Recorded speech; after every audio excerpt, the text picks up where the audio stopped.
sale.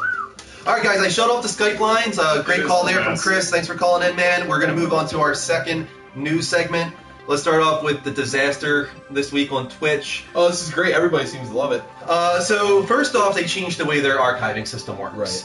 Right. So past broadcasts of any length can still be exported to YouTube. However, highlights must now be less than 2 hours in length. Thank you, Warhammer, for the friend request. Now highlights need to be less than 2 hours in length in order to be exported, which sucks because I like to highlight things to get them, perfect, right at the start and end of when our show starts. Now I can't export those highlights anymore because they're always like 2.5 hours. So that really sucks. There's also no longer a save forever option for past broadcasts, and 2 weeks time, all past broadcasts will be removed. Which was different than what was it, a month? Also, thank you, All Day Blazed. No, it was you could save things forever before. Was that what it was? Yeah. Now it's in 2 weeks, everything's being removed. And also, thank you to I couldn't get it in time. Thank you for your friend request, man. So guys, you need to start exporting your stuff, highlights, past broadcasts. Get them over to YouTube as quickly as possible because it all goes away in 2 weeks.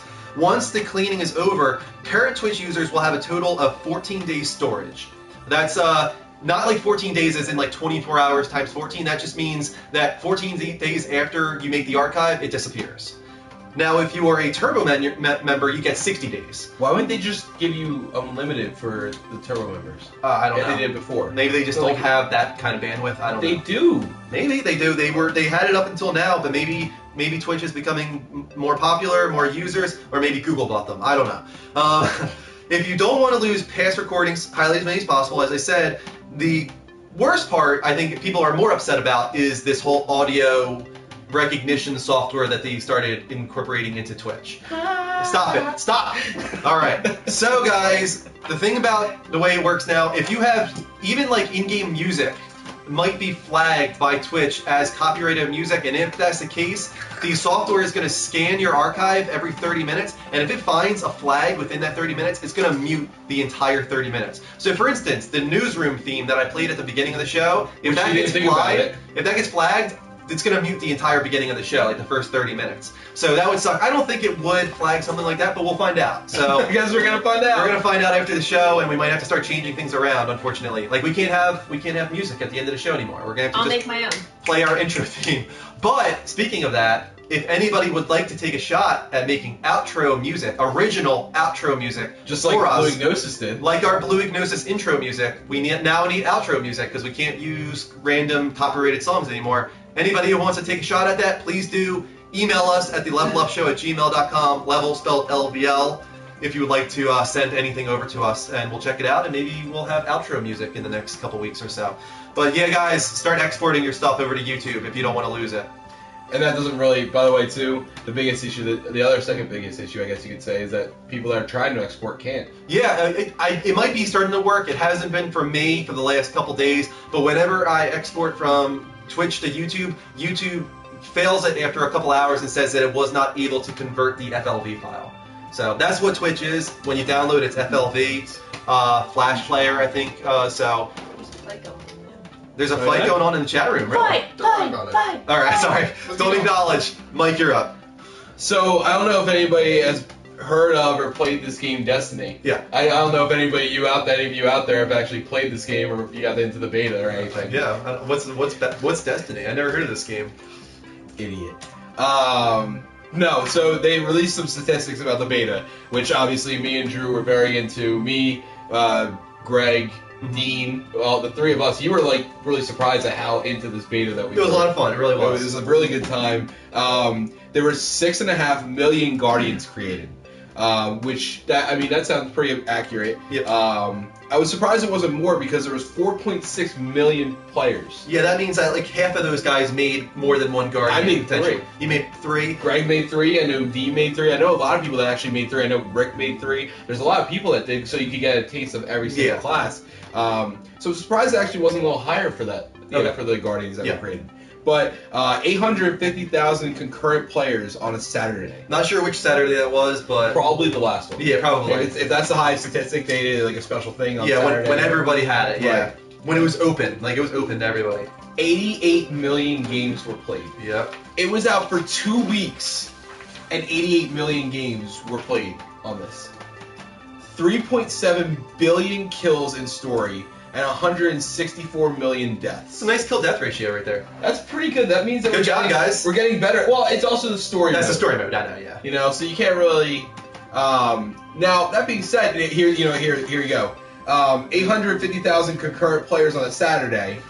Speaking of, the one Saturday, within that 2-hour time limit that you could go to a moon, 850,000 players visited the moon. It's like every single person went to the moon. Every single person just decided, you know what, fuck it, I'm going to the moon. Yeah, which was awesome. And that was really cool. It sucks that you got kicked from me and Dean's play. Yeah, I did eventually get to play it, though. Right, you did. And me and Dean, and that was really, I think that the reason I love that area was just there was an ending part that really showed you how you're going to have to use teamwork. Yeah, to play that. So I really like that. Almost at 200, guys. 200 is Pterodactyl Andrew. On average, people spent 20% of their time in the tower. I'll tell you what, one of the funnest, like most entertaining parts was us just goofing around in the tower. You weren't there for a lot of it, but you know, me, Greg, you know, Dean. I don't think Dean was in there as much in the tower, but there was a lot of us that were just like messing around the poles. We had a couple pictures of us all chilling on the edge of the. Struts or whatever. That's what makes it feel like an MMO. Like the people dancing and like sitting great. and like hanging out. That's what makes it feel like an MMO. What's great is really easy to add more stuff like that as the game progresses. Oh, I hope they do. Especially with like the 10-year plan that they I'll be not to. Well, never mind. I don't want to give them any ideas. Okay. Too many ideas. But that being said, too, 777,000 people use the Destiny mobile app. So I don't know if you guys did get to use that. It was actually pretty encompassing. It was pretty cool to have. Yep. You were able to change your stuff. You were able to watch your stats on the fly. So I actually liked it. So overall, it was a pretty successful beta. Very successful beta, I would say. I would say successful. Yeah. Is Justin Thoreau in 6 Feet Under? No, he's in the Leftovers. Yeah. Justin Thoreau is the main guy, the chief. Okay. Real quick, would you mind reading off the yellow tees? The yellow tees. Joe Rocco. These are our Twitch ads. Oh, I think Wieners already was friends with you. We'll see. Yeah, he was. Wieners for you. Fine. We'll read it again. Hood 543 and Alex Bustos 98. Those are our Twitch hearts, guys. Thank you so much. Once again, Wieners for you, Hood 543, Alex Busto, and Joe Renko. Also, thank you to Fallback for son. Or for our PSN friend request. And also, thank you to Bruno for subscribing to us. No, Bruno Filizola, something like that. Bruno, Rickster, and Michael Herrera all subscribe to us on YouTube. That name sounds really familiar, Michael Herrera. Yeah, he called in once. Okay, that's okay. Yeah. Thank you guys for subscribing to us on YouTube. Really appreciate that. We remember you guys. We do. No, we remember. love you guys. No, we remember most of the. Yeah, we try to. A lot of you guys are repeat viewers, and that helps us to remember. But all you guys are awesome. We're really appreciative of you guys being here. So thanks for stopping in. We talk about you during the week. We do. Time for Kristen news. We'll be like, oh, we missed so and so this week. Where were they? I But hope who they're okay. found Celtics fan yesterday? Jason was back. Jason was back. I would love Jason to come into this too. I don't know why he hasn't been in the main level up show, but It's too cool for us now. it's too cool for school. Go ahead. Oh, that was not cool. Yeah, that was really lame. Uncharted 4: A Thief's End will retain the light-hearted feel of the series. Contrary to what many gamers were thinking after the dark and ominous vibes, the Uncharted 4's reveal trailer, the game will still be a light-hearted romp, according to Naughty Dog. Co-president Evan Wells has this to say. Oh, I was going to try and do Sebastian, but You should try to change up the accent. I should. She can't. I need to practice this, though. Uncharted is a completely different franchise and appeals to its audience for completely different reasons. I don't think The Last of Us marks a new direction and tone that all of our future games are going to take on. We'd alienate a lot of our Uncharted fans. We want to keep it a light-hearted romp. I think from a technical standpoint, we've learned some things from The Last of Us that will feed into Uncharted. In fact, it strengthens our desire to keep them distinct. Distinct. You know what? I'm happy about this.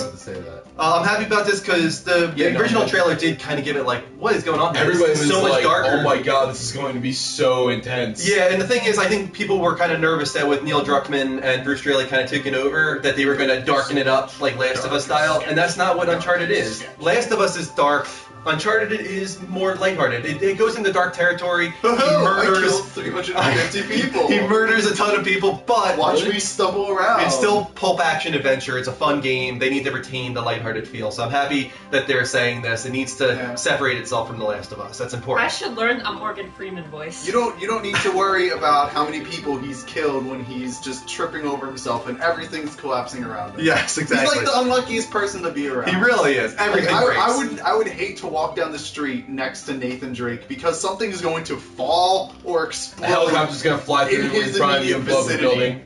I guarantee.